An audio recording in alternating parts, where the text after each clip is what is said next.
आज आहे ना माझा मूड खूप जास्तीच छान होता. आता मूड का छान होता हे तर सांगते. पण माझा जर मूड छान असला ना, तर मी किचनमध्ये ना मस्त नवीन-नवीन मेनू ट्राय करते किंवा नवीन-नवीन काहीतरी करायला मला आवडतं. त्याच्यामुळे मी आज पुलाव पण बनवला होता, मी सुकं चिकन पण बनवलं होतं आणि रिशूसाठी सूप पण काढणार होते. आता तुम्हाला सांगू का, आमच्याकडे आरोग्याचं छोटं ते दही भेटतं ना, ते मला प्रचंड आवडतं. म्हणजे क्वांटिटी कमी आणि कमीच पैशामध्ये. खूप सारं दही आणून ठेवलं नाही ना, तर हे मग मी चिकन शिजायला एक साईड टाकून दिलं. चिकन शिजेपर्यंत माझा बघितला बिग बॉस. आता तुम्हाला 1 मिनिटासाठी वाटेल का, तन्वीला तिकीट टू फिनाले भेटलं म्हणून माझा मूड छान आहे का किंवा काय, असं अजिबात नाही.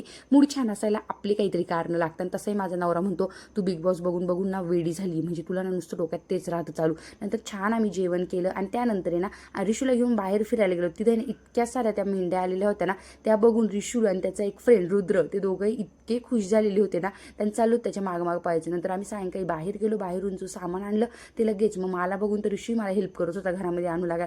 छोटंसं माझं वादळ मला किती मदत करतं बाई ते. आणि त्याच्यानंतर आहे ना जे आणलेलं सामान होतं तेही बाहेर काढायचं होतं मला. मग आम्ही आणि मूड छान होता ना, त्याचं कारण फक्त एवढं की नीरजला सुट्टी नसतानाही नीरजने आज सुट्टी घेतली. त्याच्यामुळे मी खूप हॅपी होती. आता जे आणलेले ग्रेप्स आहे ना, ते वॉश करून आम्ही मायले करतो त्याच्यावर मस्तपैकी सुरू होऊन गेलो.